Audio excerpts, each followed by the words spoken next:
Coming up tonight on YCN News. Today is the first day of the 2014 legislative session for Vermont legislature.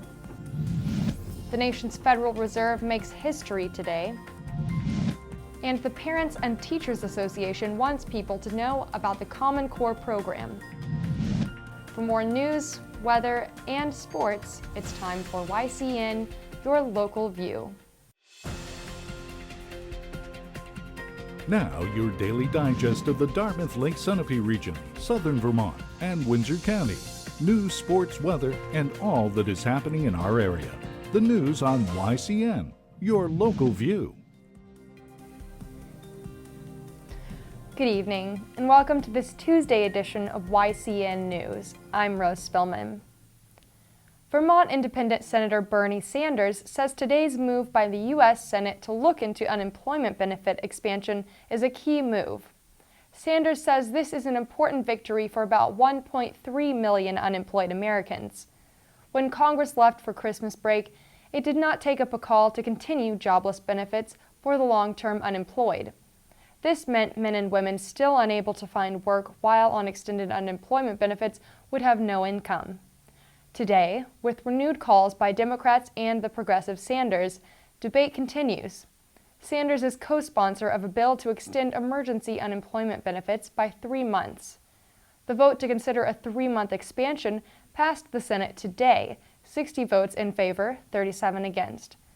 Locally, about 1,400 New Hampshire and 2,300 Vermont residents lost unemployment benefits when money for the extension was not acted upon late in December. Today is the first day of the 2014 legislative session for the Vermont legislature. Vermont lawmakers returned to work today with the opening of the 2014 legislative session. Many bills are being proposed for review. Not all will make it further than a proposal. 3 bills that state senators and reps will study focus on issues on health insurance, college educations, and marijuana regulation. Should Vermonters be able to find health insurance beyond the state's medical insurance exchange? Yes, says a group of legislators. A bill that may be studied further would allow individuals and small groups to buy health insurance on a plan other than the state's. It would give more choice and options regarding finding affordable health care. A second bill would lead to a panel studying the Vermont Pay It Forward, Pay Back College affordability program. This idea centers on helping Vermonters who want to attend a state college and remain in the state after graduation. Instead of paying tuition and fees, state college students would pledge a certain amount of after-graduation earnings to the state. Instead of taking out student loans, students would attend a state college or school and pay back money to the state from their first job. A third bill would regulate marijuana sales on a plan similar to that used by the state's Liquor Control Commission.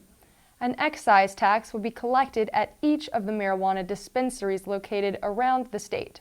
Anyone 21 and older would be allowed to possess up to 2 ounces of marijuana or 3 marijuana plants.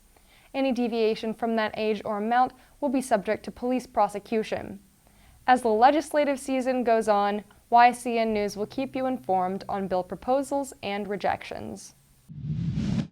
After the break, we'll hear how the nation's Federal Reserve is making history and why the National Parents and Teachers Association wants you to know about the Common Core program. The YCN News continues in a moment. Welcome back to YCN News. I'm Rose Spillman. It's a historic day for the nation's Federal Reserve. Janet Yellen is the first woman to lead the Fed. The U.S. Senate confirmed her nomination by a near 2-to-1 vote, 56 to 26. Yellen takes over from outgoing Fed Reserve Chairman Ben Bernanke. Her term is expected to begin February 1st. Good news for some Lebanon residents. A water main break on Benning Street will soon be repaired. The cold weather and icy conditions means the work to get the water back on will be delayed a bit. Even so, city officials say water should be back on in this area by this evening. Anyone with any questions about this work can call the DPW at 603-448-3112. When you hear the phrase Common Core, do you know what this means? The National Parents and Teachers Association, or PTA, wants to let people know more about these new student educational guidelines. The Common Core program is designed to prepare students for college and work in the 21st century. It is a way of unifying the academic curriculum across the nation. No matter what state a child is educated in, he or she will be on more equal footing academically. To learn more about the Common Core standards, especially if you are a parent or guardian who wants to help your child, go to www.pta.org. In New Hampshire, there's an election coming up. The January 21st primary affects residents who live in New Hampshire's District 1. District 1 is the largest of the districts served by the executive counselor who will represent voters' interests before the governor. First, there will be a primary race on January 21st to determine what Republican candidate will challenge the Democrat. The three Republican candidates are, in alphabetical order, Mark Aldrich, Christopher Boothby, and Joe Kenney. Whoever wins in the January 21st primary will challenge Democrat Michael Cryans on March 11th on town meeting day. The District 1 seat was formerly held by Executive Counselor Ray Burton. Burton died in December after a 30-year career in New Hampshire politics. Today on YCN News, we spend time with candidate Christopher Boothby. He was an intern at one time to Burton. Joining me today is Christopher Boothby, who's running for the Executive Council seat in the Republican primary. Christopher, thanks for being here. That's my pleasure. Thank you for having me. So, this is an election that none of us thought we would be having, but we're having it anyway. And I want to really first get to know why you're running and sort of a little bit about how you came to make the decision to run. So about you. So I guess who are you and why are you running? Well, I'm a native of New Hampshire, born and raised in small town. Have moved to another small town. I live with my wife in Meredith. Many years ago, I had the opportunity to be a Ray Burton intern. I was at grad school at UNH, and I spent the summer really at the foot of the master in terms of constituent service. One of my first days actually was July 4th. So if you want to know how many parades there are all throughout District 1, try to find Ray Burton on July 4th.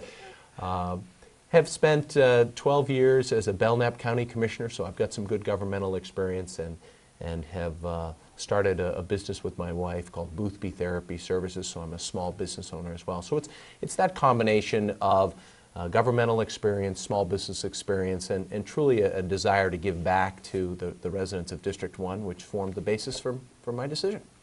Can you elaborate on the qualifications that you think you're going to bring to District 1 that would cause me or someone else to vote for you? Sure.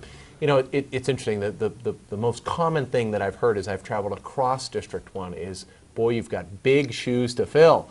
And I think that's good. And what I take from that is Ray Burton did a wonderful job with constituent service. If a person called Ray with a problem, with a concern, with an issue, guess what? They got a call back. And while I'm not Ray Burton, there is no one who's going to be Ray Burton. I don't think it's unrealistic at all for people to expect their elected officials to call them back, to be their advocate when they need something from state government. So I know that I have the time working as a small business owner. I have some availability to move my schedule, but I also have the experience in order to be the advocate that people deserve in District 1. So that's great. So what are the issues that you see in District 1 that you really think need the most focus? I think the first is to be a strong voice for the people of District 1. When you look at the Executive Council, there's 5 districts, and the other districts have more in common with each other than they do with our own local communities in District 1. I'll give you an example. Nashua has more in common with Portsmouth than it does with Claremont. Concord has more in common with Bedford than it does with Newport. So we must have a very strong advocate to make sure that our issues are heard, both economic issues. I've worked very closely on economic development issues with a wide variety of communities to make sure that we have good fiscal policy in this state. when I'm a small business owner, I make decisions based on return on investment, and we need to make sure that we have a good return on investment for District 1, not just for the other districts across the state of New Hampshire. So what are the things that you learned from being a county commissioner that you think will inform your decisions should you be elected? I think the first thing, and you know, Ray Burton on the first day I was his intern, he said, "Boothby, you got to count to 3." And what he meant by that is you have 1 vote at the Executive Council, but in order to accomplish anything out of the 5 members, you need to get to 3. So you have to be able to be a person who can bring people together, who can find consensus. And I really learned that when I was a county commissioner on a practical level. In our case, you had to count to 2. There's 3 county commissioners. But that ability to work across party aisles is critical in order to be effective as an executive counselor. And so what do you see as the dynamics in District 1? I mean, Meredith versus Claremont versus Hanover versus the North Country. Well, can you talk about sort of, you know, you talked about the commonality of Portsmouth and Concord, and yes. But in our district, it's hugely diverse. It is, and that's really a strength for us. Let's talk a little bit about economic development, because we do have regionalization within District 1. You mentioned the Lakes region, or you mentioned the Upper Valley or Newport, Claremont area, of course. In my experience, economic development is not a light switch. It's not something that just magically happens. It's something that takes good planning, and it takes a group of local concerned citizens some time to make the kinds of improvements that we need to see. I don't expect Concord or the state government to come in and save or dramatically overnight improve the economic development of any region. But what I can do as your executive counselor is I can take that bully pulpit and I can make sure that we provide any resources that local people need, whether that's Department of Resources and Economic Development, Jeff Rose, or economic development requires good schools these days so that kids are trained, high-tech jobs. Thanks so much. And tomorrow we'll continue our discussion with Christopher Boothby. So please stay with us. But now, back to you, Rose. Be sure to watch our news program throughout this week as the District 1 primary nears. Welcome back to YCN News. I'm Rose Spillman. Now Matt McDonald will have a look at our weather for the next 5 days, and he'll take a look at some local high school sports. Thanks, Rose. Tomorrow and Thursday we're expecting highs to be in the 20s with lows of 8 degrees. Friday will be cloudy with a high of 33 and lows in the 20s. Saturday temperatures will rise to highs in the 40s and a low of 34 degrees, so you might want to switch from that coat to your rain jacket as we're expecting some showers. Sunday should be rain-free with temperatures up to 41 degrees and lows down to 29. If you're looking for something to do with the kids this weekend, head over to Vermont for a conversation with children's author Tracy Campbell at the Norwich Bookstore from 1 to 3 p.m. on 291 Main Street. Activities will be fun for kids 5 years and older. Let's look at the Vermont side of local high school sports. We have some big upcoming games tomorrow involving our schools. First up, there will be a boys basketball game with Hartford High School playing against Mount Anthony School. The game will take place at the Mount Anthony School Gymnasium at 7 p.m. Now in boys hockey, there will be a game with Hartford facing off against Brattleboro Union at Hartford's Barwood Arena at 7 p.m. In girls ice hockey, there will be a Hartford game against Burr and Burton at 3:30 p.m. at the Riley Rink. Also in girls ice hockey, there will be a game with Woodstock Union High School playing against Harwood at 5:30 p.m. at the Union Arena. If you have free time, check out one of these games. Thank you for joining us for this Tuesday edition of YCN News. Don't forget to like us on Facebook and follow us on Twitter. And you can watch our programs anytime online at www.ycnnow.com. Be sure to tune in tomorrow to hear from Carlton Bradford, designer and architect at the gallery. I'm Rose Spillman for YCN, your local view. Good night.